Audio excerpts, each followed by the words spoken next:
How do we unlock a greater level in our lives? Hello, friend. Have you ever wondered if you have things hidden within you? Whether you have some untapped potential underneath there that hasn't been realized? I believe you do. And we're going to discover some areas that are holding you back that you may not be aware of. How do I know this for you? Because it's been true in my life.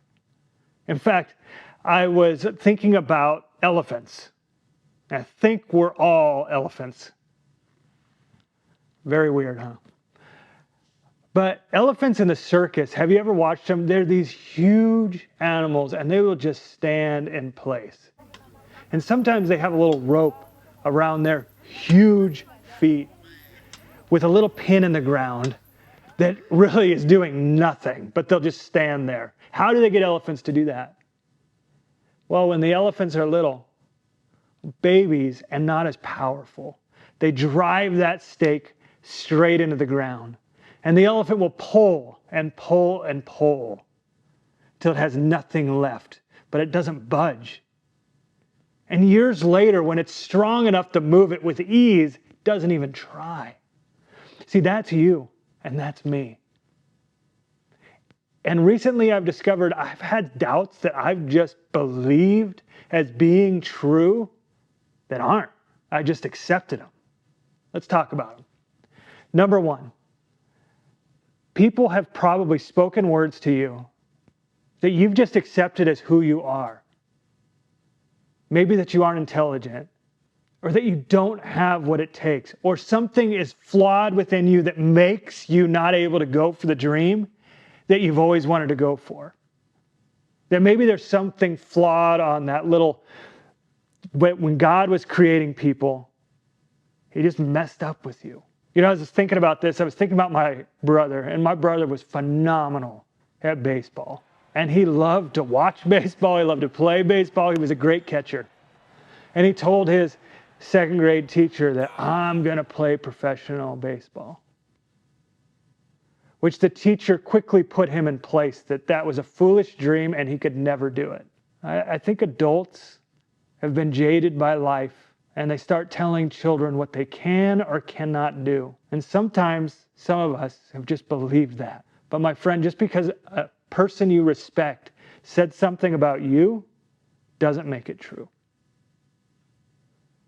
We're going to cover a few more, but what I wanted to just talk to you about real quick is after we'll discover maybe the traps and the barriers that are within your mind, we're going to talk about how to overcome them.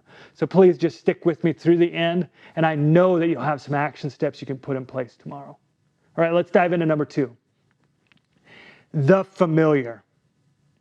We are trapped by the familiar. We know it. It's comfortable. It feels good. I know to operate in this. And if I move outside of this comfort zone, I may fail. And I was thinking about this one, the familiar, and how it traps me. And if the familiar has trapped you, you're not alone. In fact, if you look back in the Bible and look at Abram. So Abram, before he was called Abraham, and God said he was going to make him into a nation. And he was about to set him off on a journey. What did he do? The first thing he did is he had him leave his familiar. He said, go and I will show you the place. And so he left family, he left his city, he left his comfort on this wild, crazy adventure. See, your familiar gets you trapped.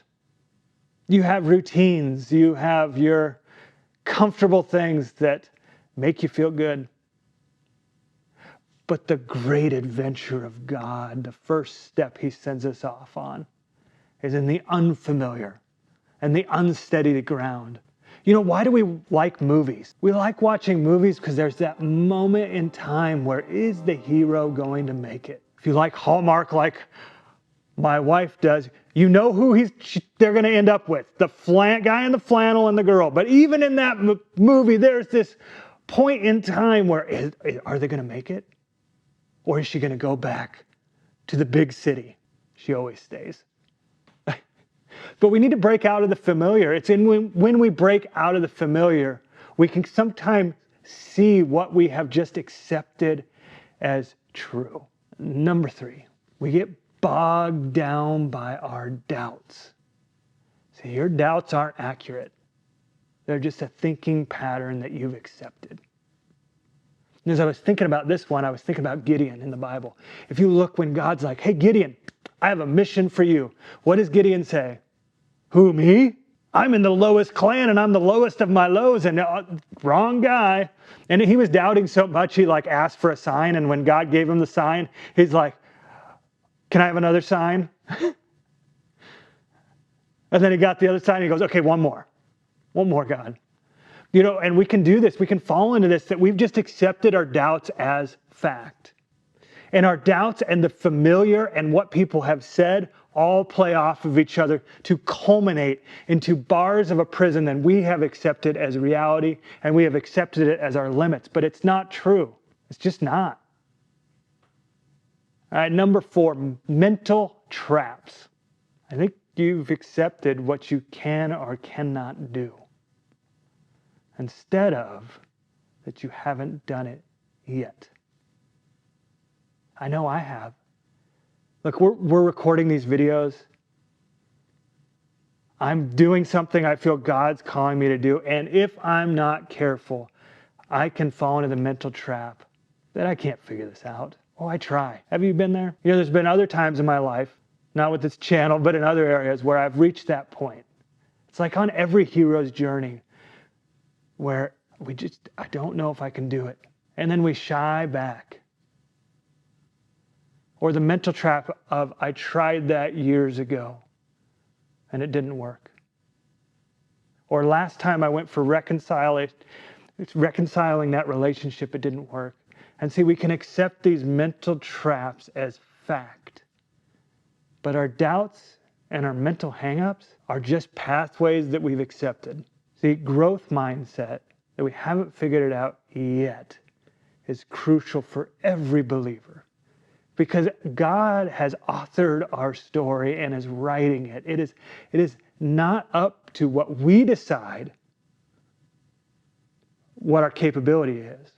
See, I think what we fall into in all of these areas is we see who we are and we see what He's calling us to, and we see this gap in between. And what we forget is that gap is a gift because it's in His power and His might and His strength. And without the gap, we would get arrogant in what He's called us to. You aren't capable. Fantastic. Trust Him. Abram didn't have a clue where he was going, but he trusted God and he took the step. How do we do this? How do we break out of the bars and become limitless? There's 4 things that I think are key. Number 1, I just touched on it, but take a step into the unknown. Every great adventure starts that way. It is not an adventure to take a step where you know it is for sure going to lead. But you are driving through fog, and the next step will reveal itself only when you've taken the first step. See, if you try to see 2, 3, 4 steps in advance before you ever move, you'll stay still. Because oftentimes, God is calling us to move before we fully know the destination. But if God's calling you to move, He's not saying, I'm calling you to get ready and prepare. He's calling you to move. Number 2, it always begins and ends in our union with God. See, we can get hyped up and excited, and I can say, no, you're capable of more. Apart from Jesus, you are not, and neither am I. Like, I'm fickle, going one way and then the next. All the weaknesses come to the surface. But when we stay in lockstep and union with God, He is who makes us able. He's who empowers us to walk in that measure that's required, that long suffering between the action and the result. It's in union with God. And so when you're embarking on this limitless journey, it's only limitless because of God. Number 3, change it up. you can do simple things to create a new environment. And it's really important to do. In fact, this morning, I brushed my teeth left-handed. Do you know how much thought that took? I normally just put on that electrical toothbrush and just let it ride right-handed. But because I'm trying to change my environment in different ways, I use my left hand.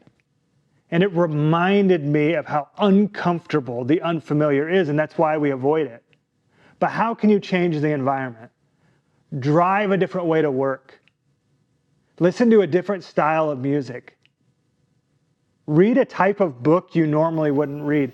Do something to change your environment, because your life is the way it is because you have patterns and environments. And some of those things are good, but some of those things, if you want to change them, you got to change the environment.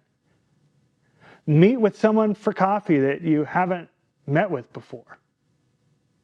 Ask someone you haven't talked to their perspective on things. It's in this changing environment that it can spark a new idea. I had coffee this morning with someone I normally don't meet with. I got so many parenting tools that I'm going to be trying because it was a different perspective. It was someone that actually is wired very different than me, and I needed to hear what they had to say. Number 4, have some periods of isolation. There's people in your life that are saying things that you're just accepting as true, and you're not stopping to hear what God has to say. Have you heard the saying, you're the average of the 5 people you spend the most time with? Does that encourage you or dishearten you when you look at the 5 relationships you spend the most time with? It encourages me right now, but years ago it didn't. And I've had to build those relationships. But before you can build those relationships, you have to let go of the other relationships. And there's this period of isolation, just you and God. And it's a super important time where you learn to rely on God's voice more than the voice of others. Because at the end of the day, we need relationships, and they're fallible human beings.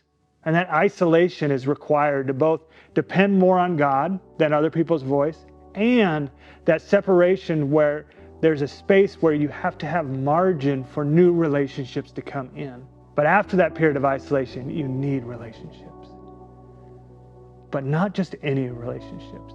In fact, the type of friendships I'm talking about here are the type of friends David had. Now, if you look at 2 Samuel, David had mighty men of valor. I mean, if you look at how those guys were described, those were some cool dudes. I mean, warriors. So if you don't have warriors in your corner, you're not going to be limitless. And if you want to know how to get warriors in your corner, watch this video right here. I know it'll really help you.